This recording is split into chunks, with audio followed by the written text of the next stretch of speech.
10,000원짜리라는 토픽으로 내 수준은 팥죽 한 그릇이라는 제목으로 말씀의 은혜를 받고자 합니다. 여러분, 사람의 심리를 연구하는 어떤 교수님이 계셨습니다. 그 교수님이 전문책에서도 전공책에서도 여러 가지를 배우겠지만 실제 자기의 주변의 사람들을 보고 또 교정 생활을 하면서 보니까 유독 화를 많이 내는 학생들이나 교수들이 있더랍니다. 자기가 생각할 때 별것 아닌데 왜 저렇게 화가 많을까, 화를 많이 낼까, 자주 낼까. 그리고 좀 보니까 결국엔 인내심이 없어서 화를 내는 것이구나 라고 생각했더랍니다. 그런데 그들과 같이 지내면서 그들도 꽤 인내심이 있다는 것을 발견합니다. 그러니까 인내심이 있는 사람도 화를 내더라는 거예요. 그래서 잘 보니까 화를 내는 사람의 특징이 있는데 그게 뭐냐? 그런 사람들은 늘 주변에 열받는 것만 쳐다보는 사람이더랍니다. 그러니까 시선의 문제가 있다는 것이죠.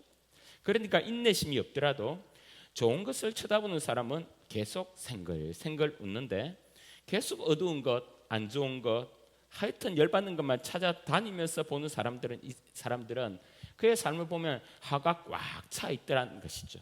그래서 모든 것이 시선의 문제가 크구나라는 것을 깨달은 것이죠. 오늘 여러분 주일날 교회 와서 여러분은 뭐부터 보이셨습니까?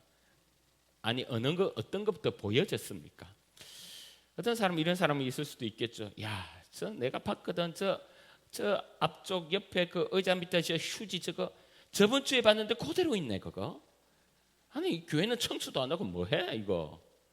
그거 보였다면 본인이 죽고 가면 될 건데 어쨌든 그걸 따지는 분이 있어요. 어떤 분은 주보를 딱 보면 말씀을 찾았어. 또 제목을 보고 기대를 하고 오늘 말씀을 기대하고 또 앞에 있는 찬양팀과 함께 찬양을 열심히 함으로 마음을 확 열고 예배 가운데 들어가는 분이 있고 어떤 분은 주보를 받아서 오타가 없나 순서 잘못된 것이 없나. 여러분 시선이 그렇게 가면 안 되는 거거든요. 여러분 보십시오. 제가 이 시선을 굉장히 중요하게 여겨서 우리 교회 찬양팀 앞에 이제 찬양 불렀던 이 아침 이제 예배 시작 전에 찬양 불렀던 이 찬양팀의 모습만 봐도요 기분이 좋도록 교회가 엄선했어요. 얼굴 예쁘고 인상 좋은 사람을 올려놨습니다. 할렐루야. 그래도 찬양팀도 잘 들으시기 바랍니다. 여러분은 모든 사람과 잘 지내야 됩니다. 여러분 얼굴을 보고 열받거나 할딱질 나면 어떻게 예배 시작부터 은혜가 되겠습니까? 그래서 저도요 웬만하면 여러분들과 잘 지내려고 부단히 노력합니다. 저를 싫어하면 교회 오기만 오면 저를 계속 보고 있는데 얼마나 열받고 할딱질이 나겠습니까? 그래서 저도 최선을 다해서 말씀이 잘 들어가게. 그래서 저는 알아요. 여러분 저를 청빙할 때 얼굴 보고 청빙. 그런 의미에서 여러분 이 성경이 좋은 이유가 뭐냐면요 내 잘못된 시선을 바꿔준다는 거예요. 내 눈앞에는 늘 세상이 있지 않습니까? 세상을 보면 거의 화날 일, 열받을 일, 이해 안 되는 일, 실망할 일. 요즘에 우리나라 이 정치판, 이 경제판을 보면요 여러분 온 국민이 지금 스트레스를 받고 열받고 잠 못 이루고 그런 나날들이 지금 대체 몇 달을 지내고 있으며 몇 년을 지내고 있냐 말입니다. 그러니까요 여러분 우리 주위를 보면요 그냥 요즘에는 대부분이 화가 나 있는 것 같아요. 사실 우리를 봐도 그냥 화가 나 있을 때가 많지 있지 않습니까? 여러분 저는 그 부분에서 이해가 되는 게 애들을 키울 때도 그래요. 우리 집에 아이들이 3명이 있는데 어쩔 때는 그냥 다들 마음에 들지가 않습니다. 그래서 한참 첫째를 두고 혼을 내며 화를 내다가 하루 이틀 지나서 둘째를 제가 잡고 있다가 또 있다가 셋째도 덩달아서 혼을 내다가 여러분 요즘 애들요 잠자는 패턴이 엉망이지 않습니까? 그리고 먹는 것도 너무 중요한데 아무거나 함부로 먹고요.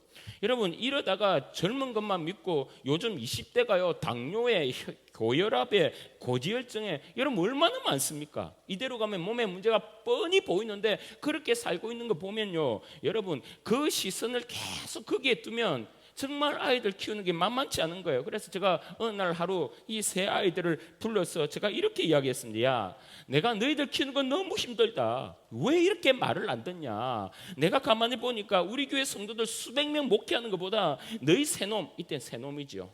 너희 새놈 키우는 게 훨씬 더 힘들다. 이럴 때 이렇게 말할 때가 있어요. 여러분, 그런데 여러분, 제가 말씀을 볼 때 말씀을 확인하고 말씀 앞에 서면 그것은 아이들의 문제가 아니라 내 눈의 문제더라고요. 내 눈이 비뚤어져 있어요. 애들이 다 괜찮아요. 객관적으로 신앙생활 꽤 하고요, 교회 열심히 다니고요, 학교 생활 제대로 하고요. 말씀으로 내 시선을 바꾸니까요, 화가 아니라 감사가 나올 게 더 많더라고요. 이걸 깨닫고 여러분, 제가 미안해서 이 3명 아이들을 불러서 제가 그들의 손을 얹고 기도했을까요? 돈을 줬을까요? 돈을 줬어요. 돈을 주니까 2, 3만 원씩 돈을 주니까 이 꼬리가요. 여러분, 시선을 빨리 고쳐야 됩니다. 돈이 엄청 많이 나가요. 여러분, 저는 오늘 이렇게 말씀을 참 좀 깔고, 오늘 우리의 시선이 나를 어떻게 봐야 되고 또 저 사람을 어떻게 보고 또 우리의 시선이 어디로 향해야 되는지를 오늘 살펴봄으로 통해서 저와 여러분이 은혜를 받고자 합니다. 크게 좀 고백했으면 좋겠습니다. 첫째 고백하세요. 시작. 내 수준은 팥죽 한 그릇입니다. 성도의 삶 속에 끊이지 않게 맞닥뜨리는 2가지 요소가 있는데, 그게 뭐냐? 하나는 하나님이 주시는 은혜이고요, 또 하나는 마귀가 주는 시험입니다. 여러분 아십니까? 이 두 분이 아니죠. 한 분과 한 놈이지요. 공통된 특징이 있는데, 한 사람을 물었다면 포기하지 않고 끝까지 그와 함께 한다는 공통점이 있습니다. 예수님이 재림하실 때까지, 한 인생이 눈을 감을 때까지 한 분이신 하나님은 은혜를 베푸시고 한 놈인 이 마귀는 시험을 준다는 거예요. 그래서 우리는 여기에 많이 속습니다. 하나님도 쉬지 않지만 이 마귀도 쉬지 않고 우리에게 시험을 준다는 이야기입니다. 오죽에 쓰면 예수님이 우리들에게 주 기도문을 가르쳐 주실 때 마지막에 뭐라고 마무리합니까? 시험에 들게 하지 마시옵고 다만 악에서 구하옵소서. 뒤에는 뭐 주님께 드리는 마지막 엔딩 문구고요. 그래서 예수님이 가르쳐 주신 그 주기도문 속에 제일 끝에 시험과 악에서 제발 구원해 달라고, 예수님이 오죽했으면 주기도문의 그 짧은 기도문에 두 번이나 반복하였겠나 말이죠. 시험에서 건져달라, 악에서 구원해 달라. 여러분, 그렇다면 시험이 늘 온다는 겁니까? 오지 않는다는 겁니까? 늘 온다는 것이죠. 우리는 하나님 나라를 건설해야 되고 저쪽은 세상 나라를 이루어야 되니까 우리가 하나님 나라를 향해 가는 것을 그냥 봐주고 있지 않는다는 겁니다. 그래서 여러분, 우리가 신앙생활 할 때 기도만 하려고 하면 왜 이렇게 하품이 많이 나오고 잠이 쏟아지는지요. 친구를 전도하려고 하면 작정하고 그날 찾아가기만 하면 애 상태가 이상해. 분위기가 다운돼 있어. 말을 이렇게 하지 못한 분위기로 만들어 놓을 때가 있지 않습니까? 말씀대로 이 말씀을 제대로 읽으려고 하고, 그래 이제부터 말씀 한번 읽고 묵상하고 이렇게 삶을 살아봐야겠다라고 작정하면 왜 이렇게 재미있는 드라마가 많이 나오는지, 여러분 온통 그 드라마 이야기뿐 아니겠습니까? 그래서 여러분 그거 보고 앉아있으면 끝이 없어요. 끝이. 말씀 읽으려고 작정하면요 재미있는 것이 나오는데, 오징어 게임 1에다가 오징어 게임 2에다가 성경을 펴서 보려고 하면 요즘에 넷플릭스에 포싹 알 줄 알았습니다.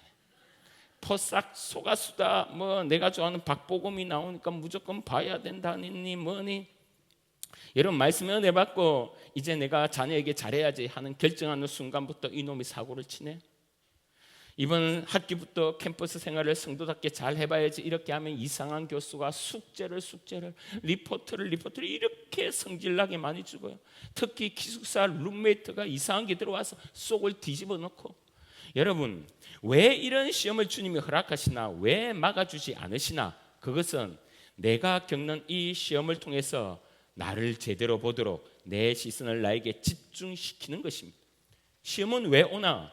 그것은 내가 지금 이 시험을 통해서 내가 지금 어떤 상태인지, 지금 내가 어떤 수준인지를 알 수 있도록 하기 때문입니다. 그래서 내가 겪고 있는 이 시험을 보십시오. 내 수준이 그냥 드러나게 되어 있습니다. 여러분, 우리 수준이 그래요. 은혜 받았다고 좋다고, 말씀에 은혜스러웠다고, 막 오늘 찬양이 너무 좋았죠 이렇게 하면서 계단을 서로 내려가면서 박수를 치고 좋아하고 얼굴을 환하게 이렇게 해서 집에 가려고 차를 딱 탔는데 주차장에 차를 안 빼. 그때부터 막 성질이 나는 거예요. 여러분, 그러면 여러분 수준이 어떤 수준이에요? 주차장에 차가 막히면 성질나는 수준이에요. 그래서 시험을 당해보면 내 수준을 알게 되는 겁니다. 시험으로 통해서 내가 어떤 상태인지, 어떤 정도의 레벨인지 내가 알 수 있는 거예요. 여러분, 이 앞에서 특히 이 사역하는 이 사역자들이 자주 속는 건데, 찬양하고 설교하면 멋지잖아요. 그것이 내 수준인 줄 알아요. 그런데 그것이 내 수준이 아닙니다. 속지 마십시오. 내 수준을 보려면 시험이 와야 돼요. 환난이 와야 돼요. 고난이 와야 돼요. 그래서 그 속에 있는 것들이 싹 다 드러나게 돼 있습니다. 내 속에 있는 것들이. 그럼 나도 알고 너도 알고, 그래야 우리가 진짜 나를 알고 기도할 것 아닙니까? 그래서 시험은 우리를 성도답게 만듭니다. 성도로서 제대로 자라게 합니다. 시험이 그래서 힘들지만 우리에게 유익하다고 성경은 말씀하고 있습니다. 야고보서 1장 2절 3절에 내 형제들아 너희가 여러 가지 시작 이는 너희 믿음의 시련이 인내를 만들어낸 줄 너희가 알미라. 그래서 여러분, 우리가 알아야 돼요. 마귀가 욥을 시험할 때 먼저 마귀가 그 시험지를 누구에게 먼저 체크받고 시험을 합니까? 하나님에게 먼저 체크를 받고 우리에게 다가오는 거예요. 욥에게 다가갔던 거예요. 그래서 마귀가 시험을 하지만 더 넓게는 하나님이 그 시험을 통해서 우리의 수준을 보게 하시고 우리를 그 시험으로 통해 더 성숙하고 더 잘하고 더 높은 레벨로 인도해 주신다는 것입니다. 저 책에서 쓴 글인데요, 제가 부임 설교 때 여러분에게 한번 말씀드린 적이 있습니다. 참 부끄러운 이야기고 제 수준을 제 스스로 알게 된 그런 사건이었는데, 저를 제대로 된 시선을 둔 그때였습니다. 제가 전도사 때 지금으로 한 25년 정도 전 되었나요? 젊은 저와 아내 부부가 하나님께서 집을 헌금했으면 좋겠다라는 감동을 주셨어요. 둘 다 말씀에 순종해서 참 같은 마음으로 기쁜 마음을 품고 전세비를 다 빼내어서 주님께 헌금을 했습니다. 그때 그 헌금을 들고 예배를 출석하면서 얼마나 기쁘고 행복했는지 모릅니다. 나처럼 부족하고 연약한 존재가 평생에 한 번 주님께 집을 드렸다? 은혜와 감동과 담대함을 주셨다 생각하니까, 그런 영광을 주셨다고 생각하니 춤을 출 듯이 기뻤고요, 예배 시작부터 마칠 때까지 눈물이 흘렀습니다. 제가 모든 재산을 주님께 드리면서, 여러분 한번 생각해 보십시오. 전 재산을 다 드렸는데 그때 심지어 결혼식 때 받은 폐물까지, 자동차까지 다 팔아서 드렸거든요. 이제 제가 그렇다면 여러분, 제가 헌금 부분, 이 주님 앞에 헌금을 드린 부분에서 그것 하고 나서 자신이 있었을까요? 자신이 있었을까요? 엄청 자신이 있었고요, 용기 100배 했습니다. 그러고 났어요, 내 마음 가운데 점점 이상한 현상이 나도 모르게 내 자리에서 자리 잡기 시작하는데요, 성도들 중에 어떤 수준이 안 되는 분들이 내 눈에 보이기 시작한 거예요. 아니, 하나님께 헌금을 드린다고 하면서 11조를 가지고 부담을 가지고 시험에 들고 11조를 내는데 새 전을 드려야 됩니까? 새 후를 드려야 됩니까? 이런 것 따지고, 속으로 참 수준하고는, 아니 예수님이 자기를 위해서 죽으셨다고, 자기의 목숨까지도 주셨다고 그렇게 말로는 감사하다고 고백하면서 왜 그렇게 돈을 아낄까? 저런 신앙이 진짜 제대로 신앙일까? 속으로 그런 생각이 계속 드는 거예요. 그러던 중 1년의 세월이 지나고 오후 예배 때 한 번은 선교사님이 예고 없이 오셔서 말씀을 전했습니다. 그러고 나서 예고 없이 말씀 후에 그럼 담임 목사님이 헌금을 하자는 거예요. 그리고 헌금하는 시간을 갑작스럽게 가지게 되었습니다. 그때 저 호주머니에 2만 원이 있었어요. 여러분, 분명히 하나님께서 그때 저에게 2만 원을 전부 다 헌금하라고 감동을 주셨습니다. 여러분, 10,000원을 해도 좋고요, 5,000원을 해도 괜찮아요, 1,000원도 해도 좋고요, 안 하셔도 돼요. 왜냐하면 헌금의 기본 원리는요, 억지가 아니라 자원하는 마음으로 하는 거니까요. 그런데 그때 저에게는 감동은 2만 원이었습니다. 그래서 우리 장로님이요, 헌금 잠자리채 알죠? 그거 들고 점점 다가오는데 제가 호주머니에 손을 넣고 10,000원 잡았다가 20,000원 잡았다가 10,000원 잡았다가 20,000원 잡았다가 이 호주머니 통이 전쟁통이 되었어요. 그래서 한 장 잡았다가 2장 잡았다가 1장 잡았다가 점점 다가오고 있고, 잡았다가 하다가 탁 냈습니다. 얼마 냈을까요? 10,000원 냈습니다. 그때 너무 아까운 거예요, 10,000원이. 그러고 나서 예배를 마치고 집에 돌아오는 길에 저 자신이 얼마나 믿고 싫던지, 아니 전 재산을 바쳤다고 나는 이제 재정적인 부분에서는 훈련이 완벽하게 되었다고 자부했던 내가 완전히 10,000원짜리 한 장에 처절하게 무너진 내 모습을 본 거예요. 그러니까 저를 제대로 본 것이죠. 10,000원짜리 한 장에 이 신앙을 팔아먹었다 생각하니까 속에서 막 쏘구름이 터지는데, 그때 제가 깨닫는 게 하나 있었습니다. 그게 뭐냐? 나라는 존재는 은혜가 떨어지면 10,000원짜리 한 장도 내 마음대로 낼 수 없는 존재구나. 집을 헌금한 것도 은혜를 주셨지 했지 내가 한 것이 아니구나 라고 적나라하게 내 수준을 알게 된 것입니다. 그 후로부터 저는 저를 믿지 않기로 결정합니다. 그때부터 스스로 은혜 없으면 아무것도 아닌 자임을 확인하고 저 스스로 하나 별명을 지었습니다. 그 별명을 호라고 할까요? 저 스스로 붙인 이름이 최만원. 그래서 저는 내가 뭐가 된 듯 싶고요, 내 수준이 뭔가 올라가고 싶고, 이 교만한 이 괴물, 교만 괴물이 머리를 내 심령 가운데서 쳐들 때 저는 빨리 거울을 찾습니다. 그리고 저 자신의 이름을 부릅니다. 최만원, 정신 차려 최만원. 그렇게 한참 이야기하다 보면 교만한 마음이 싹 사라지고, 그래 내가 10,000원짜리지, 내 수준이 그렇지, 까부지 말자, 나대지 말자, 교만하지 말자. 여러분 보십시오, 시험이 딱 오면 내가 누구인지 알게 되겠더라고요. 나는 전 재산 바치는 대단한 전도사인 줄 알았는데 시험이 딱 주어지니까 너 수준이 집이 아니라 착각하지 마, 너는 10,000원짜리야, 까불면 안 돼, 정신 차려, 넌 나에게 붙을 때만 교육자고 성도이지 너 혼자는 아무것도 할 수 없어 라고 주님께서 내게 메시지를 주시는 거예요. 여러분, 여러분의 목사의 수준이 딱 10,000원짜리밖에 되지 않습니다. 여러분 저를 믿으면 안 돼요. 전 이걸 너무나 잘 알고 있습니다. 그래서 저는 되도록이면 까불지 않으려고 합니다. 저는 조금만 수틀리면요 그냥 10,000원짜리도 아까워하는 인간임을 저는 압니다. 여러분, 그런데 여러분 또한 반대로 저는 기적도 믿습니다. 이 목사가 은혜에 충만되고 성령에 충만되고 주님과 더 가까이 가면 가까이 갈수록 하나님이 이런 자도 한번 역사하시면 집이 뭡니까? 나의 온 삶을 드리고 나의 목숨까지 들여서 하나님 앞에서 베드로처럼 바울처럼 살아갈 수 있다는 것도 믿습니다. 여러분, 그래서 전 여러분 또한 믿지 않습니다. 아무리 열심히 하는 장로님도 권사님도 집사님도 수틀리면 그냥 10,000원짜리도 벌벌 뗄 존재임을 저는 알고 있습니다. 여러분, 교회 수 좀 하시다라고 하면요 10,000원 때문에 시험 받고, 10,000원 너무 했나요? 15,000원 해드릴까요? 15,000원 때문에 여러분 손 벌벌 뗄 존재임을 저는 여러분을 다 알고 있습니다. 그런데 또 저는 압니다. 하나님이 여러분에게 감동 주시고 여러분을 붙들어 주시고 여러분에게 성령만 허락하신다면 몸도 아끼지 않고 봉사하고 아무리 힘든 어려운 말씀도 직장에서 순종해내고, 그리고 더 감동이 진하게 주님 주시면 집이 뭡니까? 오늘 집 팔 사람 많아지겠네. 하나님께 모든 것을 다 드려 하나님의 나라를 위해서 섬기는 위대한 믿음의 사람이 될 줄도 믿습니다. 그래서 우리는 점점점 주님과 가까워져야 돼요. 하나님을 더 붙드셔야 돼요. 주님을 더 안으셔야 돼요. 그래서 하나님 앞에 더 가까이가 여러분의 삶이 믿음의 삶이 되기를 소원합니다. 여러분, 오늘 이 본문에서 주님이 무슨 말씀을 하고 있습니까? 그 사람의 시험이 그 사람의 수준이다. 오늘 본문이 그렇지 않습니까? 지금은 그 대단한 에스는 어디에서 넘어졌느냐? 팥죽 한 그릇에서 넘어졌습니다. 말씀을 한번 쭉 읽어볼게요. 29절에 야곱이 죽을 쑤었더니 에스가 들에서 돌아와서 심히 피곤하여 야곱에게 이르되 내가 피곤하니 그 붉은 것을 내게 먹게 하라 한지라. 그러므로 에스의 별명은 에돔이었더라. 붉은 것 에돔, 팥죽이라. 별명이 팥죽이라는 거예요. 저는 뭐라고요? 10,000원이라고요. 이 말이라고요.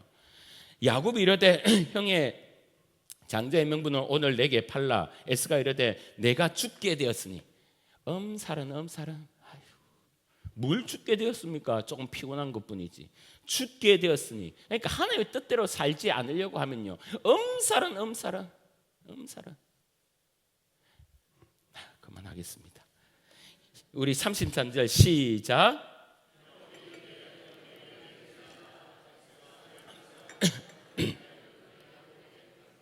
야곱이 떡과 팥죽을 에스에게 주매 에스가 먹으며 마시고 일어나 갔으니 에스가 장자의 명분을 어떻게 여겼다고요? 가볍게 여겼습니다. 에스의 수준은 어땠습니까?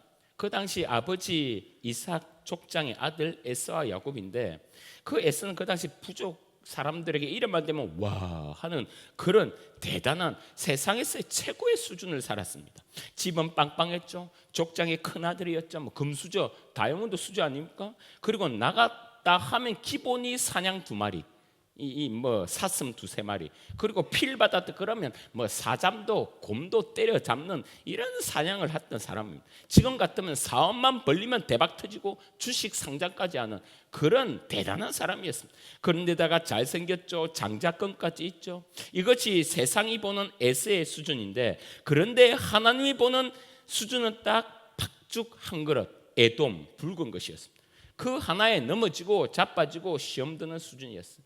여러분, 제가 20년 전에 저를 볼 때는요, 에스처럼 강도사가 부흥회도 가고요, 교육부서를 맡으면 2-3배도 만들고요, 성도들에게 인정도 받고요, 심지어 담임 목사님도 저를 좋아하고 믿고요, 사람들이 보는 수준이 저는 어마어마했다고 저는 생각했습니다. 그런데 정작 내 수준은 10,000원이었어요. 20,000원도 아니고요, 딱 10,000원이었어요. 15,000원도 아니고요, 딱 그냥 10,000원이었어요. 에서처럼 그냥 팥죽 한 그릇이었어요. 팥죽 2그릇 3그릇도 아니라 팥죽 딱 한 그릇이었어요.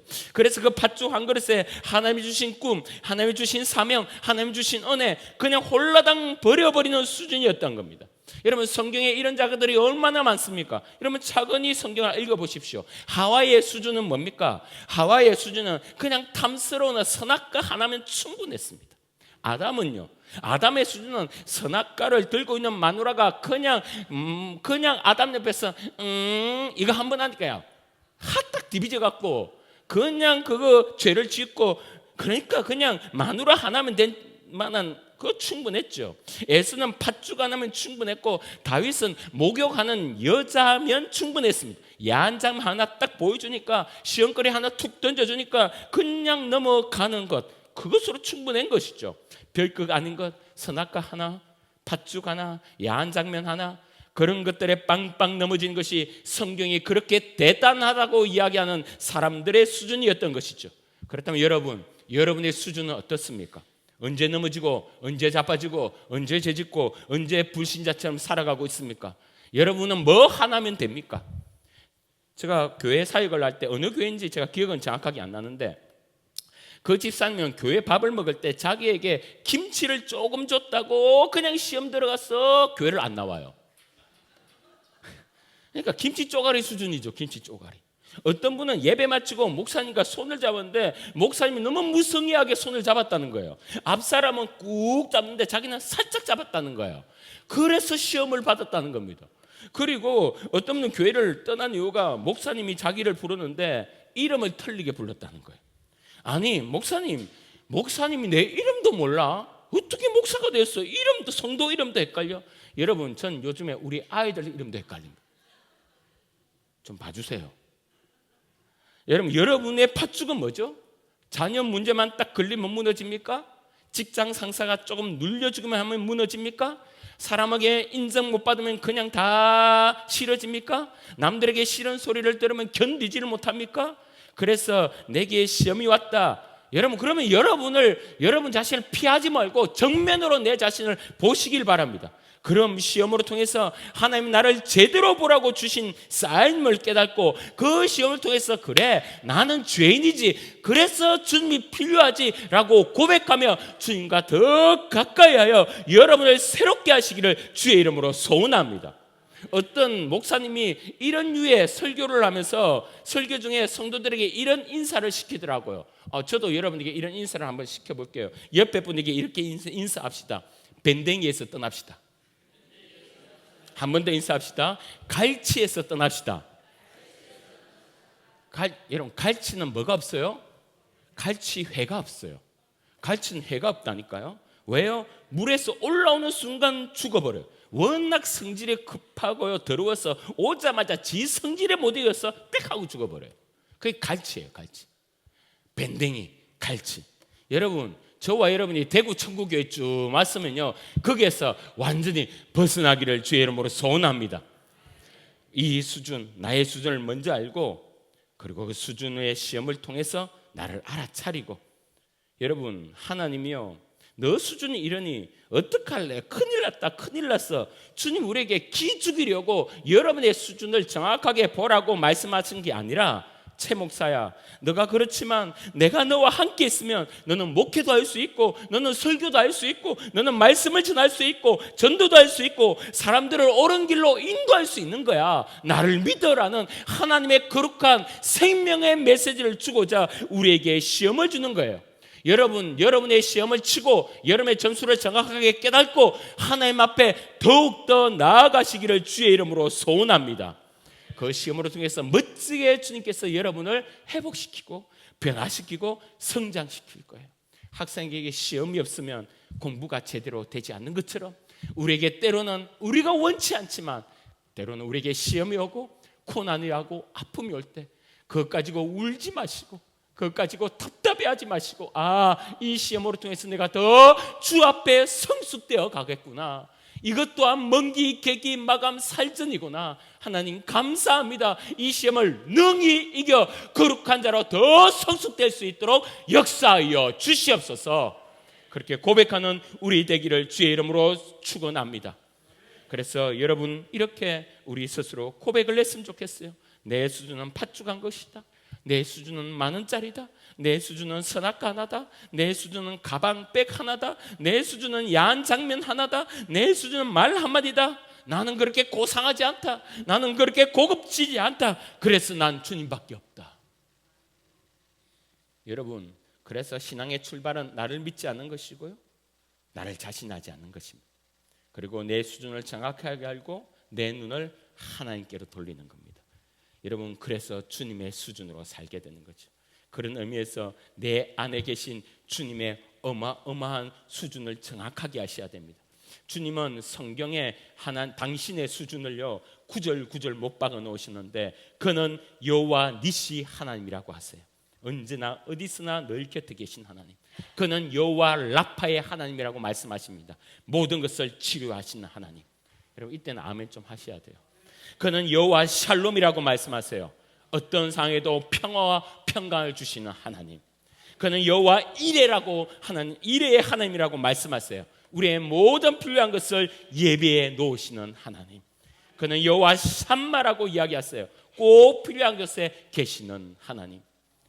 그래서 여러분, 주님은요 10,000원짜리 팥죽 안에 허덕거리고 자빠지고 시험되는 우리의 수준을 우리를 하나님의 아들이라 말하시고 우리를 하나님의 딸이라 이야기하시면서 우리를 주님의 수준까지 끌어올리고자 하는 하나님의 위대한 계획 가운데 여러분을 두셨습니다. 그래서 우리도 주님처럼요 우리가 남을 치유할 수 있고요, 남을 평화로 인도할 수 있고요, 필요를 채울 수 있고요, 그들을 세울 수 있고요, 그들을 뜨겁게 사랑할 수 있고요, 함께 갈 수 있는, 그래서 우리는 주님과 함께하여 하나님의 수준으로 믿음의 삶을 살아가기를 주의 이름으로 축원합니다.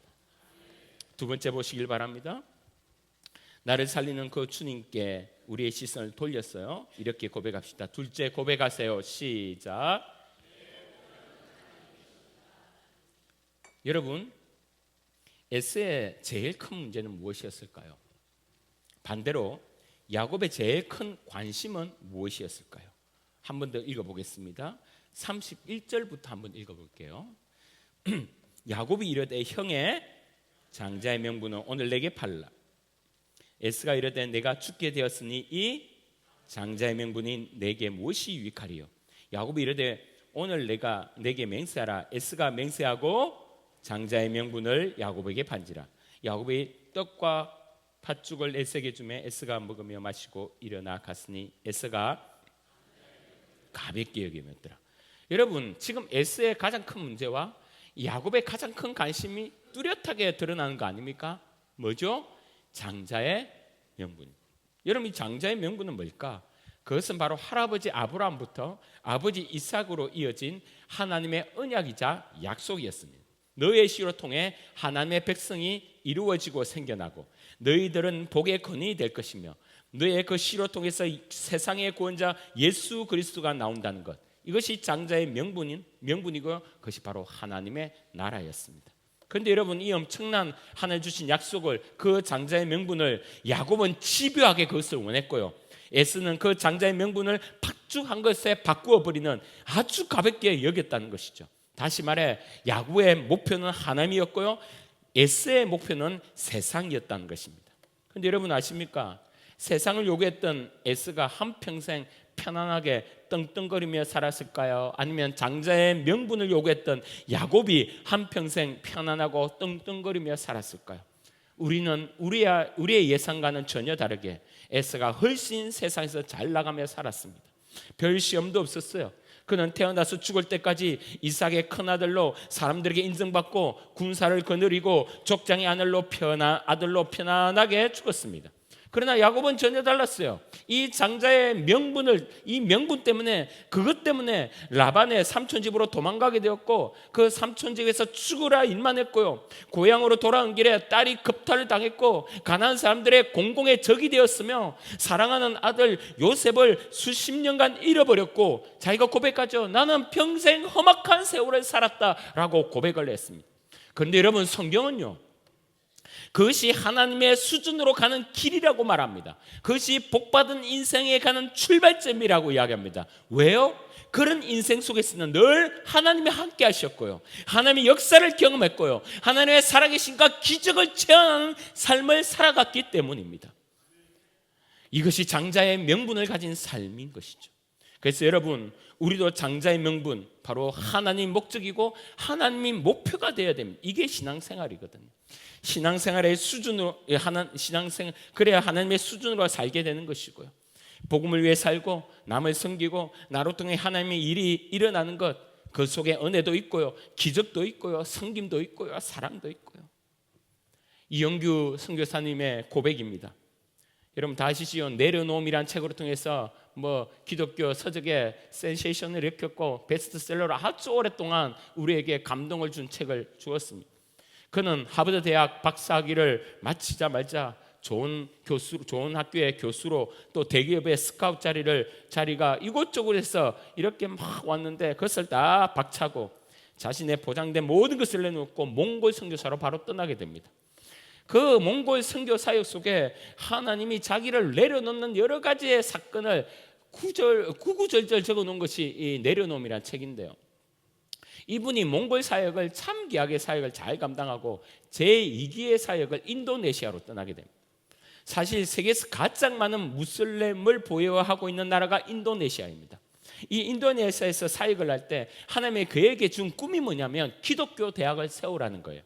아니, 세계에서 가장 무지무지하고 무서운 그 무슬림이 가장 많은 나라에 단 한 번도 외국인 학교가 세워진 적이 없는 그 나라에 특별히 그렇게 싫어하는 기독교, 그 기독교 학부가 허락된다는 것은 거의 상상할 수도 없는, 그러니까 기독교 대학이 세워진다는 것은 이건 누가 이야기해도 상상 자체가 안 되는 그런 상황이었습니다.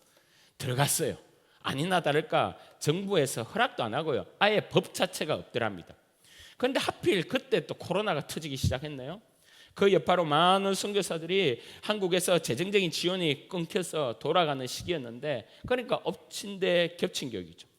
본인도 할 수 있는 게 아무것도 없더랍니다.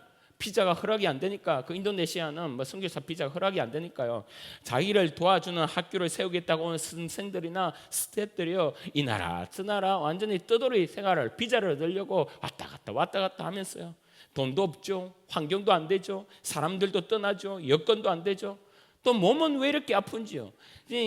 영하 40도 그렇게 추운 그곳에 몽골에 있다가요, 여기 오니까 영상 3, 40도라.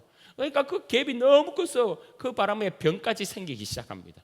그런 중 어느 날 예배를 드리는데 현지인들이 주 품에 품으소서 이 찬양을 하는데요, 자기가 그 찬양을 저 먼 곳에서 들으면서 넋두리처럼 하나님께 이렇게 말합니다. 하나님, 주 품에 품어달라고 저들이 찬양을 하는데, 하나님, 선교사인 나도 좀 안아주시면 안 될까요? 그랬더니 어디서 날개 소리가 나더랍니다. 날개짓 소리가. 아무도 없는데 주님이십니까? 제가 지금 이렇게 넋두리처럼 이야기했는데 주님이 나에게 오신 겁니까? 그 날개가 자기를 안아주는 느낌이 드는데 그냥 그 순간 눈물이 펑 터지기 시작합니다. 하나님의 작은 목소리가 자기에게 심령을 울리기 시작하더랍니다. 아무런 돌파구가 보이지 않고 지금 너의 소중한 기회와 시간이 무의미하게 지나간 것처럼 보여도, 얘야, 너는 나와 함께 있는 것 하나만으로 만족할 수 없겠니? 여러분, 그렇다면 지금 하나님이 그에게 여러 가지 시험과 고난을 통해서 그 선교사님의 목적을 수정시키고 있는 것 아닙니까? 난 학교가 세워지는 것을 통해서 나는 널 원해. 그럼 넌 나도 나를 원해야 돼. 학교가 목적이 아니라, 사역이 목적이 아니라 그 하나님이 목적이 되어야 돼. 이걸 깨닫게 하는 거예요. 여러분, 지금 아무것도 안 보이고 되는 일이 없고 할 것도 없고 돈도 없고 사람도 없고 온 천지가 막혀 있고 내 인생이 정말 허비되는 것처럼 느껴지는데, 그런데 이런 상황에서 그냥 나와 함께 있는, 여기에 있는 것, 그거 하나만으로 만족할 수 있겠냐고 물으시는 그 무릎에 이렇게 고백합니다. 이렇게 시선을 주님께 돌립니다. 하나님, 예, 그것으로 충분합니다. 제가 이제부터 사역에 성공을 바라지 않겠습니다. 그냥 주님과 동행한다면 이 자리에 그대로 있겠습니다. 주님의 일이지 이건 내 일이 아닙니다. 이 어려움에도 결코 이 어려움이 정말 무의미한 시간이 아님을 제가 고백합니다. 이렇게 주님께 고백드리고 주님이 나의 전부라고 고백합니다. 그리고 나서부터 주님이 일하시기 시작하는데, 여러분, 이슬람 국가라고 이야기했잖아요. 최대 무슬림 국가였잖아요. 그런데 초, 중, 고등학교에서 기독교 학교로 수업을 하는데 국회법을 바꾸더라 합니다. 그리고 국회가 그 이슬람을 믿는 사람들 모두가 그런데 그 국회법을 바꾸어서 그거를 불러서 하는 말이 뭐라고 하냐면, 학교에서 성경을 50%를 가르치세요. 그러는 거예요. 아니, 수업의 50%? 여러분, 어느 기독교 학교도 그렇게 커리큘럼을 짜지는 않습니다. 고작 해봤자 5%, 많으면 10%인데 50%를 성경을 가르치라는 거예요. 아니, 그래서 이거 너무 이렇게 크게 할애를 하는 건 좀 어렵습니다라고 이야기했더니, 그 이슬람 정부에서 뭐라고 하냐면, 뭐가 안 됩니까? 이슬람 학교는 그렇게 해요. 당신들도 그렇게 하세요. 성경을 50% 이상 가르쳐야 됩니다 라고 하는 거예요. 여러분, 이게 웬 행제입니까? 그렇지 않아요? 선교사가 이슬람 아이들을 모아서 감옥의 반을 성경을 가르치게 되었으니 이것처럼 놀라운 일이 어디 있습니까? 주님의 역사는 이 정도로 끝나는 것이 아니라, 인도네시아의 종합대학이 되는 순간 취업할 때 엄청나게 유리하답니다.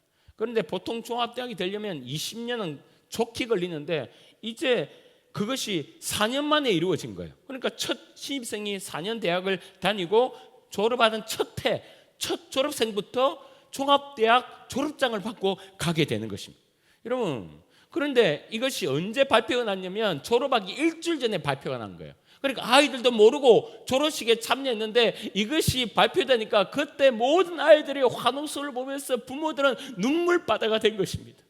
여러분, 이것이 하나님의 역사고 하나님의 기적이고 하나님의 은혜고, 그래서 그 선교사님이 온 모든 시험들은 하나님의 목적으로 바뀌는 것이니, 하나님으로 충분하고 하나님으로 만족되고 하나님의 목적이 되니, 여러분, 그의 시험은 무엇입니까? 여러분, 요즘 여러분 어떤 시험을 당하고 있습니까? 시험은 이 시험이 끝나면 또 오고 끝나면 또 오고 끝나면 또 오고 그렇습니까? 됐다 싶으면 또 오고 이 정도면 충분하다 싶은데 또 오고 이렇습니까? 여러분, 왜 그럴까요? 그래서 여러분, 그 시험은요, 그 문제를 푸는 것이 문제가 아니라 그 시험을 통해서 목적을 이루는 거예요. 그 목적은 뭐냐? 오직 하나님만으로, 오직 주님만으로 충분하고 전부인 인생이 되는 것, 그것이 우리가 당하는 시험의 목적임을 믿으시기를 주의 이름으로 축원합니다. 여러분, 시험이 왔습니까? 내 시선을 주님께 돌리십시오. 그렇게 될 때 그 시험을 통해서 능히 우리는 주님으로 만족하는 존재가 됩니다. 말씀을 맺겠습니다. 청소년 사역을 하는 서정현 선교사님 이야기 중에 자기 친구가 결혼정보회사에 갔다 왔습니다. 갔다 오고 나서 바로 하는 말이 자기가 사랑에 빠졌다는 거예요. 아니, 누구랑 사랑에 빠졌어? 그 여자 이름이 장미야. 키는 174고 몸무게는 47이야. 우리는 거꾸로잖아요. 키가 147이고 몸무게가 74인데. 예. 이게 끝이 아닙니다. 지금은 조촐하게 약사, 차는 벤츠, 학교는 스카이 대학 중에 하나. 와, 벌써 그 여자를 만났어? 아니, 아직 안 봤어. 근데 어떻게 사랑해? 정보가 좋잖아. 스펙이 좋잖아. 난 이 여자 사랑해. 여러분, 교회에서도 이런 분들이 꽤 있습니다. 성경에 있는 정보를 통해서 하나님을 알아요. 목사가 말하는 이야기를 통해서 하나님 알아요. 내가 이 정보를 통해 하나님을 알고 있고 그래서 하나님을 사랑한다라고 착각하고 생각을 해요. 아니요. 우리 방금 결혼 정보 이야기를 들으면서 사랑한다니까 우리가 다 웃었잖아요. 이게 말이 돼? 여러분, 우리도 하나님을 대하고 신앙생활을 하면서 만약에 우리가 하나님을 정보로 알고 하나님을 이 스펙으로만 알고 있다면, 그래서 우리가 주님을 사랑한다, 주님을 좋아한다, 하나님을 믿는다 이야기하면 마귀가 웃지 않겠습니까? 하나님이 답답해 여기지 않겠습니까? 여러분, 그래서 하나님을 진짜 만나는 것으로 여러분의 삶의 목적을 두셔야 돼요. 여러분 하나님과 진짜 동행하는 것으로 목표를 삼으셔야 돼요. 그렇게 될 때 여러분도 유영규 선교사님처럼 여러분의 삶 가운데 하나님으로 충분합니다. 하나님만 있으면 만족합니다. 이것이 되든 안 되든 이루어지든 안 이루어지든 주님으로 나는 인생이 만족합니다. 여러분, 오늘부터 우리의 인생의 시험의 100점은 하나님이십니다. 그분만이 정답이시고 그분만이 진짜 복이십니다. 여러분, 하나님만이 만족되지 않고 신앙생활 하면요, 그것을 목적으로 삼지 않고 신앙생활 하면요, 신앙생활 재미없습니다. 어쩔 때는 내가 왜 교회에 와서 앉아있지? 이런 생각까지 듭니다. 그런데 여러분, 천지를 창조하시고 여호와 이레 되시고 여호와 삼마 되시고 여호와 라파 되시고 전지전능하시고 무소부조하시고 우리를 위해서 자기 아들을 죽이기까지 사랑하신 그 하나님이 나의 삶의 전부가 되시면 여러분의 인생은 정말 새롭게 되고 여러분의 시험의 모든 시험이 여러분을 성수시키고 성장시키는 발판이 돼요.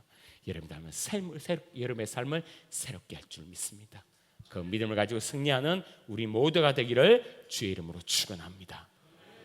찬양하겠습니다.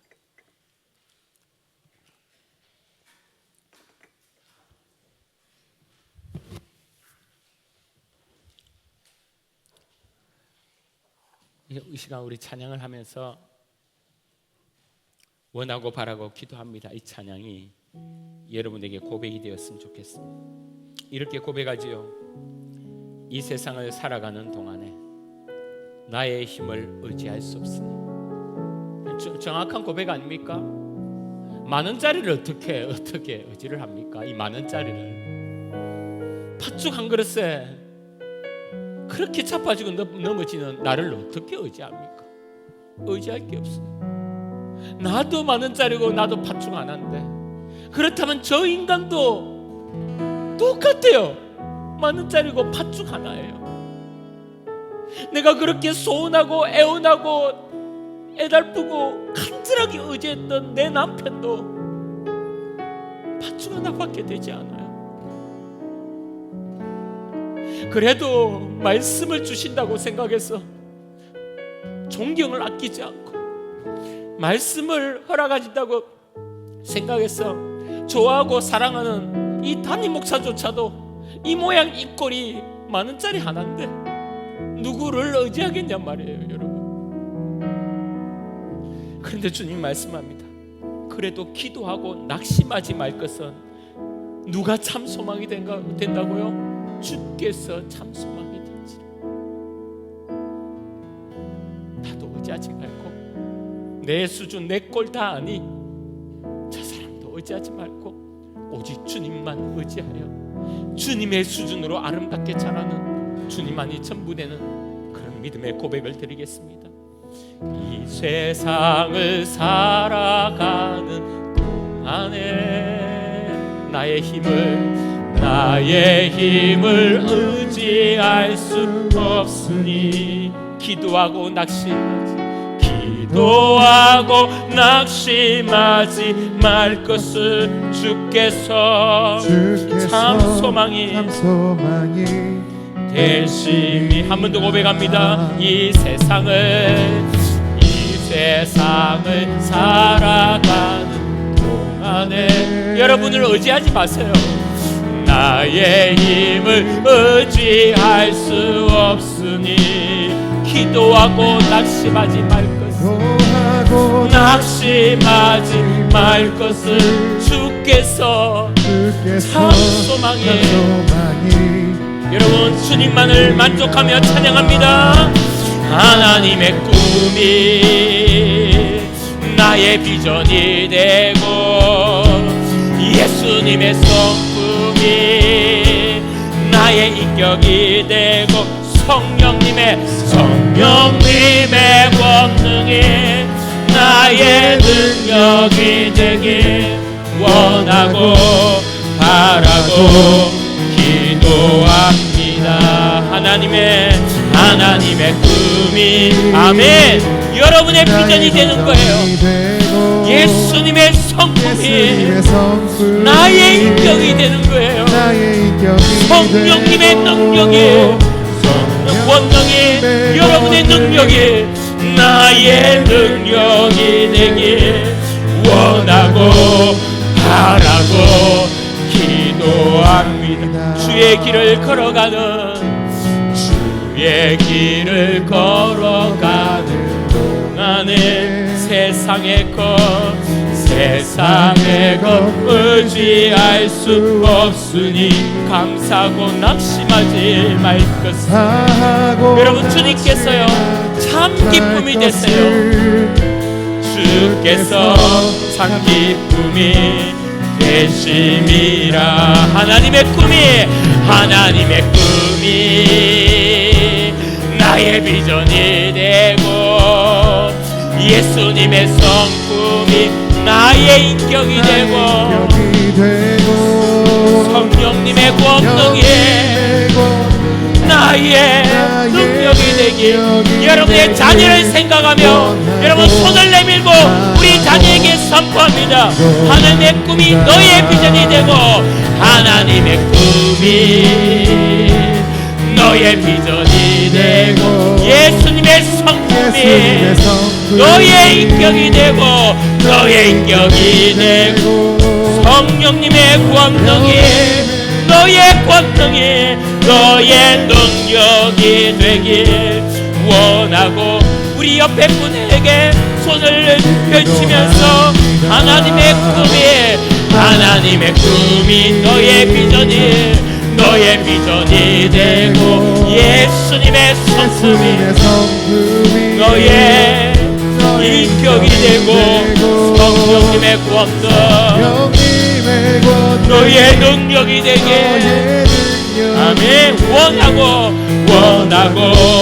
바라고 기도합니다. 이 시간 우리가 손을 모으고 하나님 그렇습니다. 나는 팥죽 하나밖에 한 그릇밖에 안 되는 존재. 하나님 나는 만원짜리에 손이 부들부들 떨리는 그런 인생입니다. 하나님 나는 초라하고 부족합니다.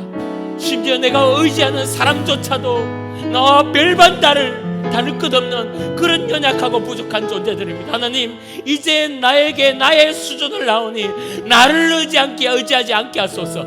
주님 여호와 이레 되시고 여호와 라파 되시고 여호와 쌈마 되시고 나를 치유하시고 나의 모든 것을 예배해 주시고 나와 함께 어느 곳이나 함께 있는 그 주님과 함께하며 그래서 그분의 수준으로 인생을 살기 원합니다. 주의 나의 시선을 주님께 돌리기 원하오니 주여 역사하여 주시고 그래서 하나님의 꿈이 나의 비전 예수님의 성품이 나의 인격 성령님의 권능이 나의 능력이 되며 나의 자녀의 능력이 되며 우리들의 능력이 될 수 있도록 주의 역사에 들려고 여러분 우리가 손을 들어 함께 주여 세 번 부르고 기도하며 나아가겠습니다. 주여 주여 주여 성령 하나님 나는 팥죽 한 그릇밖에 되지 않습니다. 하나님 나는 만원짜리밖에 되지 않습니다. 하나님 나는 사나무에 벌벌떠며 하나님 나는 양장 하나에 넘어지고 나는 주님 한마디에 사람의 한마디에 좌절하는 인생입니다. 하나님 그렇지만 나의 수준을 보고 좌절하지 않기를 원합니다. 주여 내 옆에 주님이 계시오니 주여 내 안에 성령님이 계시오니 주님 나와 함께 하여 주셔서 너희 아브라함처럼 살지 않으시고 너희 마음처럼 베드로처럼 사람, 하나님께 영광 돌리는 믿음의 사람 될 수 있도록 역사하여 주시옵소서. 그렇게 주님이 도우시고 아버지, 그렇게 주님이 역사하시고 그렇게 주님이 나를 만나주시고 아버지, 여러분들 사이에 영광 돌리는 믿음의 사람 될 수 있도록 성령이여 도우시고 역사하여 주시옵소서. 주여 도우소서, 인도하소서, 역사하소서, 말씀하소서. 아멘 아멘 아멘 아멘 아멘 아멘. 주여 역사하소서. 우리 대구 성북교회를 향해서 하나님의 꿈이 나의 비전이 돼, 예수님의 성품이 나의 인격이 되고 성령님의 권능이 나의 능력이 되길 원하고 바라고 기도합니다. 천천히 가사를 생각하며 하나님의 꿈이 나의 비전이 되고 예수님의 성품이 나의 인격이 되고 성령님의 권능이 나의 능력이 되길 원하고 바라고 기도합니다. 원하고 바라고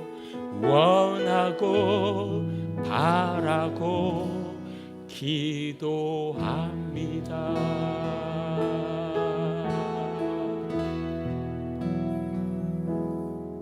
사랑의 주님, 오늘 말씀을 비춰보면 주님, 정말로 나의 별명이 팥죽 한 그릇입니다. 만원짜리 하나에 손이 부들부들 떨리고 사람들의 한마디에 저 깊은 절망 속에 들어가고 사람들의 눈짓 하나에 내 마음이 무너지고 재정적인 어려움 생길 때마다 하나님을 얼마나 원망했는지 모릅니다. 하나님, 내 눈이 너무나도 인간적이고 세상적이어서 자녀를 바라볼 때 먼 주님의 계획을 바라보지 못하고 항상 내 앞의 끝에 조급하여 내 아이들을 닥달하며 내 아이들을 힘들게 할 때가 얼마나 많았습니까? 하나님, 오늘 주님 앞에 나의 수준을 여과없이 드러냅니다. 하나님, 나를 만지시고 수술하시고 어루만져 주셔서 주님이 나를 주의 딸이라 아들이라 칭하여 주셨사오니 하나님의 수준으로 올라가 나도 라파가 되고 나도 이레가 되고 나도 삼마가 되어 사람들을 치유하며 세우며 살리며 하나님, 나를 이루어내는 믿음의 사람으로 세워주시옵소서. 하나님 한 분만으로 만족하게 하여 주시옵소서. 주님이면 되게 하여 주시옵소서. 주님이면 전부가 될 수 있도록 도와주시옵소서. 그래서 주님의 힘으로 능히 세상을 이기며 무엇이든 먼기 개기 마감 살전하여 하나님께 영광 돌리는 우리 거룩한 대구 천국의 성도들 될 수 있도록 역사하여 주시옵소서. 오늘 귀한 헌금 드렸습니다. 드리는 손길에 함께하여 주시고 요즘 경제가 너무 어렵고 바닥이라고 말하는 이 시대에 우리 성도들의 기업과 우리 성도들의 가게와 우리 성도들의 직장과 일터 가운데 하나님이 기름 부어주시고 어려운 가운데 믿음으로 기도로 잘 이겨내게 하여 주시고 힘들지만 기쁨으로 승리하는 우리 성도들 되게 하여 주시고 주님이 라파 되신다고 하셨사오니 영적으로 눌려있고 마음이 괴로워 힘들어하고 주님 육체가 아파 고통 가운데 있는 성도들, 세상은 사람은 치유할 수 없지만 하나님 오셔서 그를 만져 치유하여 주시고 회복시켜 주시고 새롭게 하여 주시옵소서. 감사드립니다. 예수님 이름으로 기도합니다. 아멘.